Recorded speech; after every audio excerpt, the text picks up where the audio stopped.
राधे राधे दोस्तों, कैसे आप सब। दोस्तों, हमारे YouTube चैनल पर आपका स्वागत है।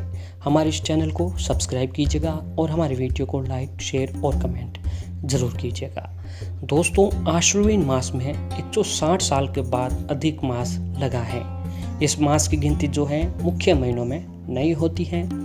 ऐसी कथा है कि जब महीनों के नाम का बंटवारा हो रहा था तब अधिक मास उदास और दुखी था, क्योंकि उसे दुख था कि लोग उसे अपवित्र मानेंगे। ऐसे समय में भगवान विष्णु ने कहा कि अधिक मास तुम मुझे अत्यंत प्रिय रहोगे और तुम्हारा एक नाम जो है वो पुरुषोत्तम मास भी होगा, जो मेरा ही नाम है। इस महीने का मैं स्वामी रहूँगा।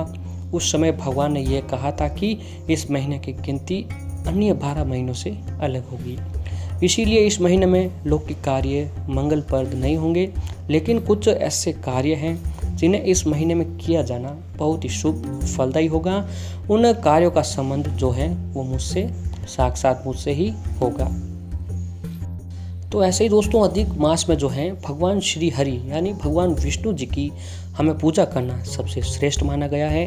जो कि दोस्तों ये महीना है अधिक मास पुरुषोत्तम मास, ये भगवान विष्णु जी का महीना माना जाता है। जैसा कि आपको बताया कि ये महीना भगवान विष्णु जी को है अत्यंत ही प्रिय होता है। इसीलिए अधिक मास में वैसे तो सभी प्रकार के शुभ कार्य की मनाही होती है, लेकिन ऐसे में भगवान विष्णु जी की अगर हम पूजा आराधना और उनके समक्ष कुछ काम कर लेते हैं तो उनके हमारे ऊपर उनकी विशेष कृपा, उनका विशेष आशीर्वाद जो है बना रहता है। लेकिन भगवान सत्यनारायण की पूजा करना सबसे शुभ फलदायी माना गया है। इस महीने में अधिक मास में भगवान विष्णु जी की पूजा करने से माता लक्ष्मी जी भी प्रसन्न होती हैं और आपके घर में धन वैभव के साथ सुख समृद्धि भी आती है। तो ऐसे में दोस्तों, आपको इस महीने में अधिक मास पुरुषोत्तम मास में भगवान विष्णु जी की विशेष पूजा आराधना करनी चाहिए। भगवान विष्णु पसंद होंगे, आपसे प्रसन्न होंगे और आपकी मनोकामना को पूर्ण करेंगे। और ऐसे ही दोस्तों, अगर आप काफ़ी समय से अपनी किसी मनोकामना को या फिर कोई काम जो है आपका पूरा नहीं हो पा रहा है, तो इसे लेकर यज्ञ या अनुष्ठान करवाने के बारे में सोच रहे हैं, तो अधिक मास का समय इस कार्य के लिए सर्वश्रेष्ठ होता है। पौराणिक मान्यताओं के अनुसार अधिक मास में करवाए जाने वाले यज्ञ अनुष्ठान पूर्ण फलित होते हैं। भगवान अपने भक्तों की जो सभी मनोकामना है वह पूर्ण भी करते हैं। और दोस्तों, ऐसा भी बताया गया है कि पुराणों में बताया गया है कि अधिक मास में भगवान विष्णु और उनके सभी अवतारों की पूजा करना सबसे उत्तम माना जाता है। अधिक मास के इन 30 दिनों में अक्सर ब्रज क्षेत्र की यात्रा पर चले जाते हैं, लेकिन ऐसे में दोस्तों कोरोना काल की वजह से हम कहीं जा नहीं सकते हैं और ब्रज की भूमि यात्रा करना थोड़ा मुश्किल है। तो ऐसे में आप इस महीने में 30 दिनों के अंदर अगर आप भगवान विष्णु जी की और उनके सभी अवतारों की पूजा अपने घर पर करते हैं तो इससे भी भगवान विष्णु और आपके ऊपर प्रसन्न होते हैं। और ऐसा ही अगर आप अपने घर में भगवान राम और श्री कृष्ण की भी पूजा करते हैं तो आपको उत्तम फल की जो है वो प्राप्ति होती है। और एक बात यह है कि दोस्तों, इस महीने की खास बात यह है कि अधिक मास में जो है दान पुण्य के कार्य आपके लिए वैकुंठ धाम का मार्ग प्रशस्त करते हैं। यानी इस महीने में जो है वो दान का जो महत्व है वो बहुत ही अधिक होता है। अधिक मास के दिनों में आपको विशेष रूप से गुरुवार के दिन पीली वस्तुओं का दान करना चाहिए। ऐसा करने से प्रभु श्री हरि की कृपा आपको प्राप्त होती है और आपका गुरु भी बलवान होता है। गुरु के बलवान होने का अर्थ है कि आपको कैरियर में सफलता मिलती है, आपके जो सपने हैं वो सपने पूरे होते हैं। भगवान विष्णु जी का आशीर्वाद आपके ऊपर जो है वो बना रहता है।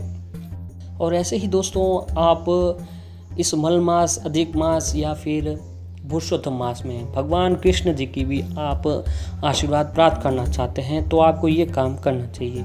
यदि संभव हो तो इस महीने में, संभव तो क्या है दोस्तों, आपको ये काम अवश्य ही कर लेना चाहिए कि आपके नज़दीक जहाँ कहीं पर भी आप रहते हैं, आपके नज़दीक कोई गौशाला है, गौशाला नहीं है तो आपके आसपास जहाँ कहीं पर भी गायें दिखती है, ऐसे में इन दिनों में दोस्तों आपको गाय को गुड़ या हरा चारा अवश्य खिलाना चाहिए।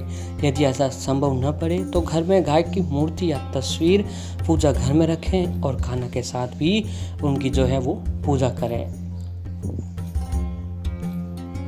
और इसी दिनों में दोस्तों मलमास के दिनों में, अधिक मास के दिनों में आपको शहर छोड़िए, आजकल गांव में भी घर इतने बड़े नहीं बचे हैं कि पूरे घर में वास्तु के अनुसार बनवाया जा सके। ऐसे में कुछ कान्हा और भगवान विष्णु से जुड़ी चीज़ें जैसे मोरपंख, बांसुरी, वैजयंती माला को घर के मंदिर में स्थापित करें।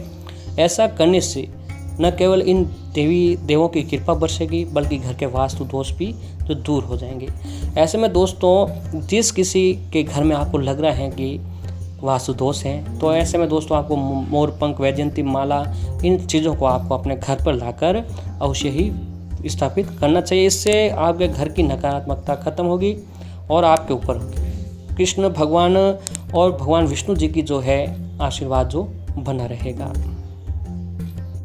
दोस्तों, इस बार का जो पुरुषोत्तम अधिक मास है, आश्विन मास की 18 सितंबर से शुरू हो चुका है और मास का समापन होगा 16 अक्टूबर 2020 को। यह भगवान विष्णु का प्रिय महीना है। इस महीने में कुछ खास उपायों को आजमा कर आप जीवन के सभी कष्ट जो है वह दूर कर सकते हैं। तो ऐसे में दोस्तों, आपको इस महीने में किसी भी देव स्थान के नियमित दर्शन करना चाहिए। अगर आपके आसपास नज़दीक कहीं पर भी कोई देव स्थान हो, कोई मंदिर हो, तो आपको वहाँ रोजाना जाकर दर्शन करना चाहिए, पूजा आराधना करनी चाहिए और परिजन मित्र सहित किसी तीर्थ स्थल पर दर्शन के लिए आपको जाना चाहिए। और शुभ फल की प्राप्ति के लिए आपको नियमित रूप से सूर्योदय के पूर्व स्नान करके गुरु के चित्र, आपका जो भी गुरु हैं उसके दर्शन करें, उनका पूजन करें और भजन या धार्मिक संगीत सुनना या करवाना आपको बहुत ही शुभकारी रहता है। और आप फिर अपने इष्ट देव का जप 108 बार प्रतिदिन करने से आपको सुख शांति मिलेगी। भगवान विष्णु जी का आपके ऊपर आशीर्वाद बना रहेगा। और इस महीने में किसी धार्मिक ग्रंथ का पाठ करने से शुभ फल की भी प्राप्ति होती है। और अगर हो सके तो आप कहीं मंदिर या धार्मिक स्थल पर जाकर, जहाँ कोई सफाई कर्मी आए, पवित्रता के कार्य में आपको सहयोग करने से लाभ मिलेगा। जैसे वहाँ आपको मंदिर को साफ करवाना, झाड़ू लगाना, पोछा लगाना या फिर मंदिर को धोना, इन कामों को आपको अवश्य ही करना चाहिए। और घी और तेल के दीपक लगाकर कम से कम आधे घंटे तक निश्चित समय पर मौन रखने से जो आपकी मानसिक शक्ति है वो उसमें वृद्धि होगी। नियमित रूप से किसी संत या महापुरुष की सेवा करना अथवा उनका चरित्र पढ़ना आपके लिए प्रगति कारक होगा।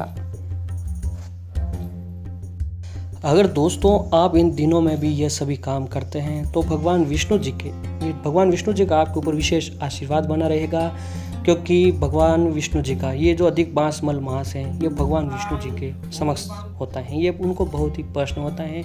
ऐसे में अगर आप इनकी उपासना करते हैं तो माता लक्ष्मी, भगवान विष्णु जी का आशीर्वाद आपके ऊपर हमेशा बना रहेगा और उनकी कृपा से आपके जो सारे काम हैं वो बनते चले जाएंगे। तो इन दिनों में दोस्तों आपको विशेष करके इन कामों को अवश्य करना चाहिए। भगवान विष्णु, माता लक्ष्मी जी की उपासना आपको विशेष करके करनी चाहिए।